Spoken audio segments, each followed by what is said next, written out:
Hey guys, AscendantGod here with Raid Shadow Legends. Going to be doing a patch 1.13 release notes review here, also a 1.13.5 notes review, and touch on the Cartman Incident. Okay, so patch 1.13 notes are here, so I wanted to touch on them, and as well as the 1.13.5 preview they released on the forums, along with touching on the pink elephant in the room that is the Cartman Incident. I didn't want to get involved, but it seems like way too big of a thing for me to just completely ignore it. So to start here, let's take a look at the patch 1.13 notes. This is coming out tomorrow, February 12th, so it's quite a bit of changes coming here. We have a new Battle Pass feature coming up. Seems from the notes it's going to give us access to new daily and weekly challenges, so it seems like it'll give us more fillers to do between events and tournaments. Looks pretty good. Something that should give some of us who invest more time into the game more rewards. I mean, it's going to offer resources, shards, champions, and even unique avatars. So one of my concerns here, though, is where it says it does include champions. All right.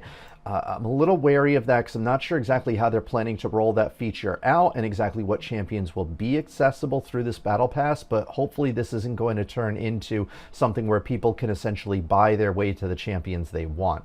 It seems like a nice addition for opportunities to earn more as far as overall, but we'll see how they roll it out and what they mean by how you're going to be able to get champions through it.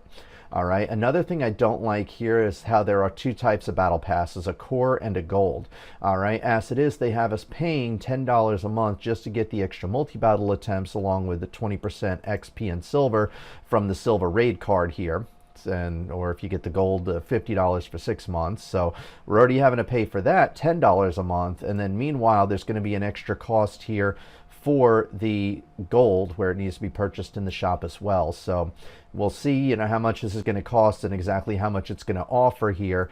The next part just talks about how the dailies are open to everybody. The weekly is only offered to the people that do buy the gold pass. So that's pretty much it as far as that. So again, until we know the cost, not much else to say there. Moving along.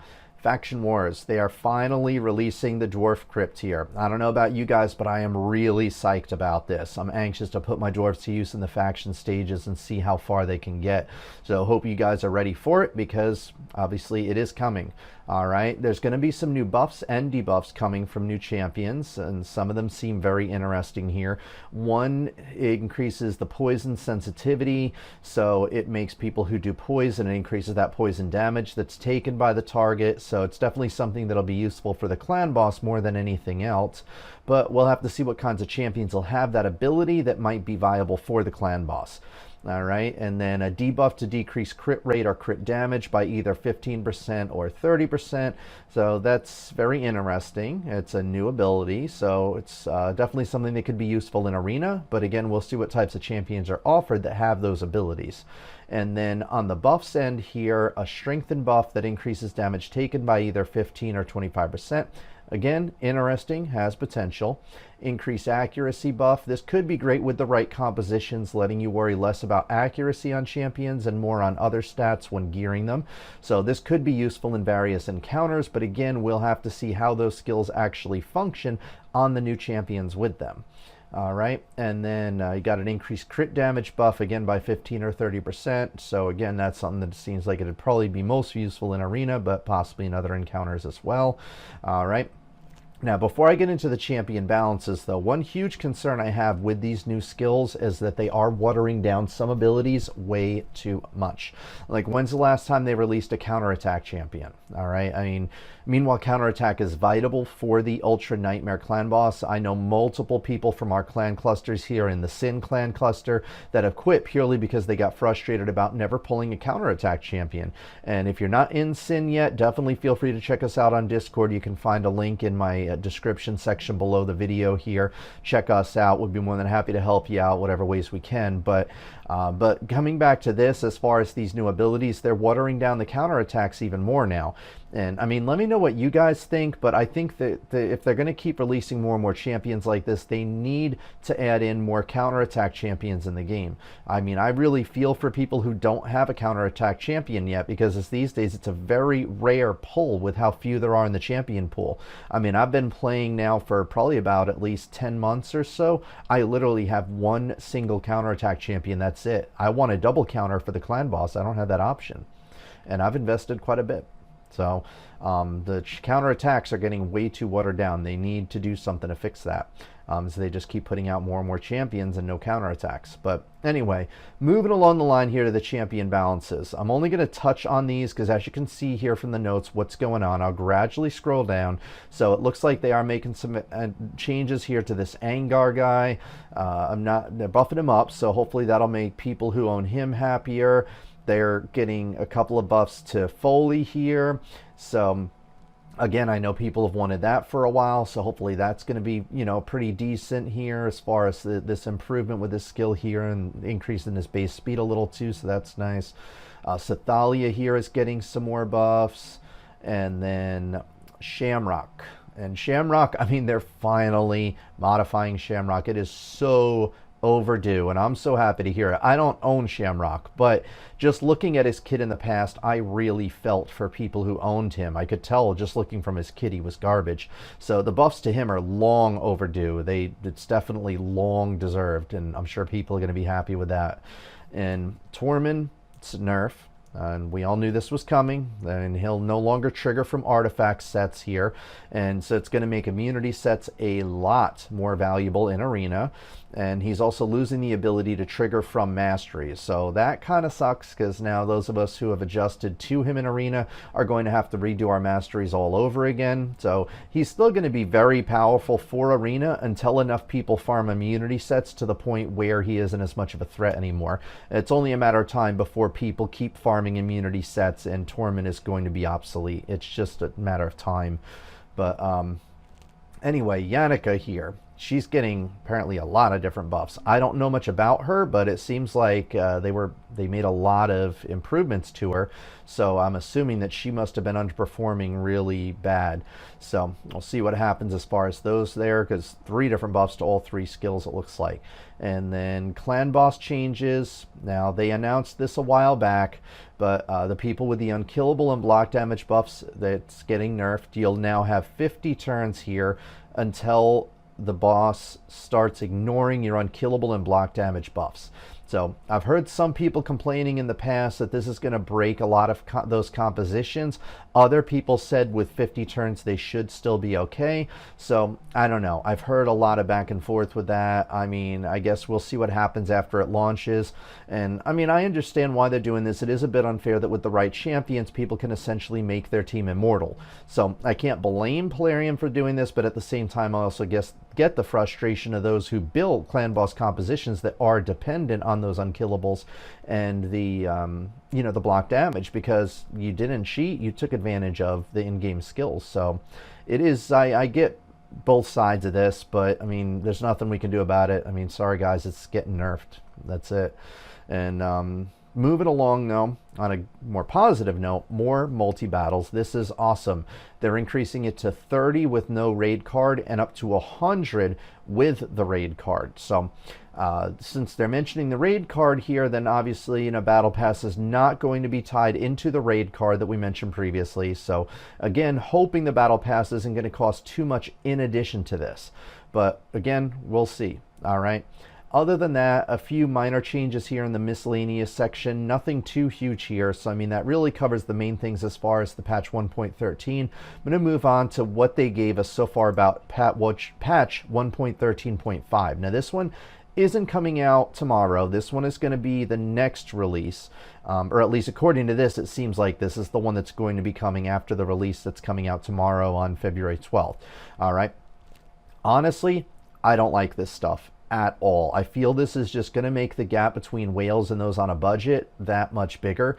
The avatar thing that they cover here as far as avatar rewards, that's a cool concept, and I like that it's just aesthetics, but very few people are going to be getting them. I mean, I've spent quite a bit so far on this game, and I'm not even close to being able to get into that top 20 there that you need for the better platinum chest, or the top 3 are going to get an even better chest. Like, it's all going to be about who spent the most on the game, or who lucked out and got Hegemon or Duchess or, you know, Rashguard or somebody else that's just really, really overpowered in Arena.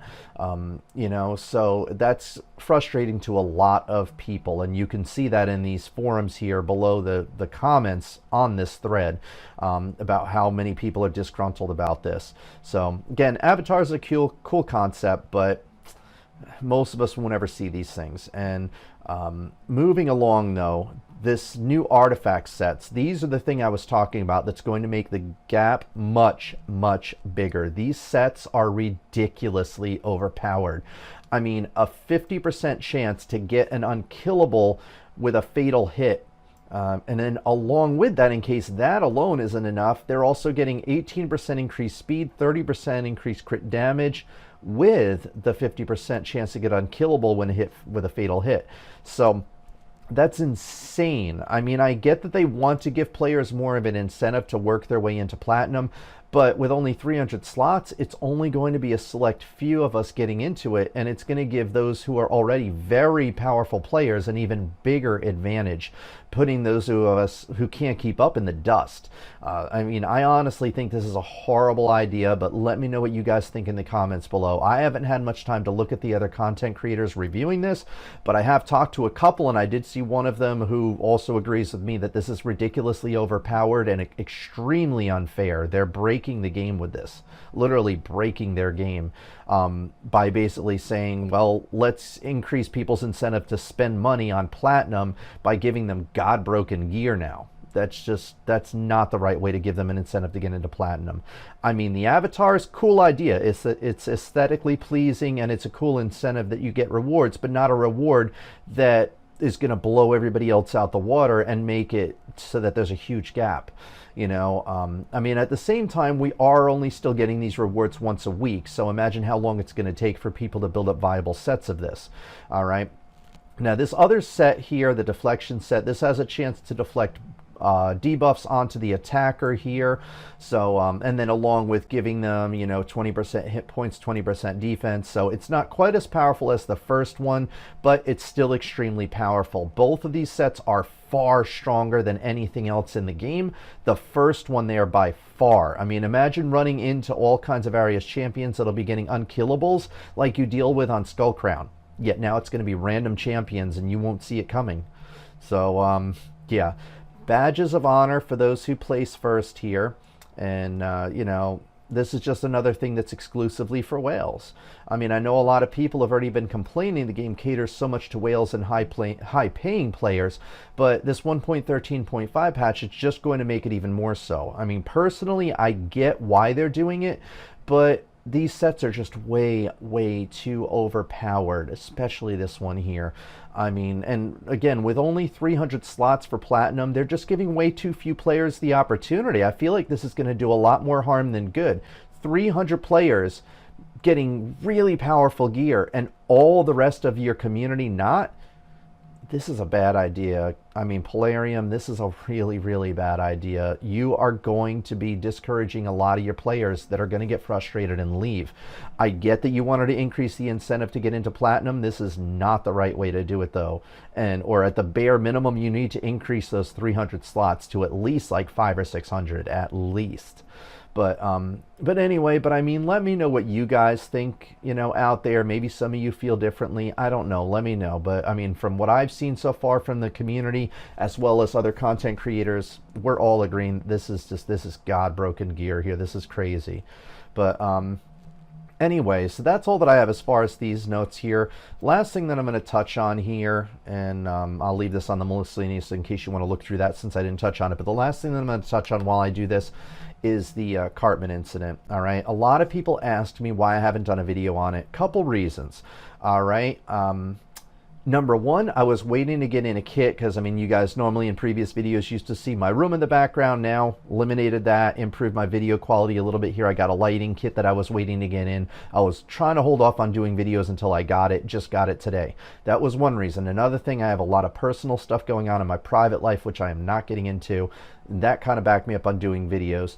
And I also wanted to see how Plarium was going to react, because I knew there was a lot of people that already did videos on it. A lot of the community lashed out on Discord and the forums. So I knew they were well aware the community was upset. I didn't need to do a video because it was already out there. But a lot of people did ask me why I didn't do the video. I'm touching on it at the end of this video to acknowledge that, yeah, of course I know what's going on with it. I keep on top of everything that's going on with this game. I've heard the rumors, I've heard lies, I've heard things that really frustrated both us content creators and the community as a whole. There's nothing I can say to make it any better. I mean, I completely understand the community's feelings. I commend the content creators doing the 30-day spending protest. I absolutely commend you guys, and I am on board with it. I'm doing the same thing. I mean, I'm with you guys, all right? I mean, out of respect for a lot of people who seem like they might have been thrown under the bus, I'm not taking sides. Cartman speaks another language, so, I mean, a lot of it is he said, she said that I'm aware of, and I can't talk to him directly to get his feedback, so I don't feel it's fair for me to do that without being able to speak to him directly. And it also seems like some people jumped the gun and took action without considering the consequences of those actions. And it does seem like Plarium acknowledged what they did was wrong, and they're ensuring the community that it won't happen again. So anyway, guys, yes, I acknowledge it. Yes, it was seriously wrong. But just like the Foley paywall incident months and months back, it seems like Plarium realized how much it put the community into an uproar, and they're doing everything they can to try to fix the problem. And, you know, the biggest key here is us speaking up. I mean, the only way Plarium can improve is by getting feedback from us. So yes, I had every intentions on touching on it, but so many other people already touched on it. Again, yes, there is like a 30-day spending protest a lot of players are doing right now, where for the next 30 days they're not spending any money on the game to show Plarium that they're really frustrated with a lot of the things that Plarium has done, showing favoritism for the paying customers. But the upcoming content is just doing that even more, especially 1.13.5. I mean, that's all catering to the whales, all of it. But anyway, but that's all that I got for now on this, guys. I'm definitely going to be doing more content on all of that, but I did want to touch on the tip of the iceberg of the Cartman thing, and that, yeah, I'm on board with the fact that it was seriously wrong. And, you know, I'm glad that Plarium did acknowledge that. But that's all that I have for now, though, on it, guys. And anyway, if you haven't yet, be sure to subscribe to my channel below to keep updated, because I'm going to be sure to do more content after release of the patch here, so we can take a look at it after all of it's implemented. And I'll do what I can to help you guys get the most out of the patch once it does go live, and review a few of those things once we get some more details on things like the Battle Pass, the cost of it, how much more it offers you, and maybe how to get the most out of the Battle Pass once I get a look at it. So with that said, though, let me know what you guys think about the patch notes here so far. Do you like what's coming? Yes or no? And, you know, let us know what you think in the comments below as far as that. And then I will catch you guys again soon after the patch release. So again, let us know what you think in the comments. Do you like it? Do you not like it? And in the meantime, I'm going to, you know, get to work on some other things here, and I will catch you guys in the next episode. So until then, guys.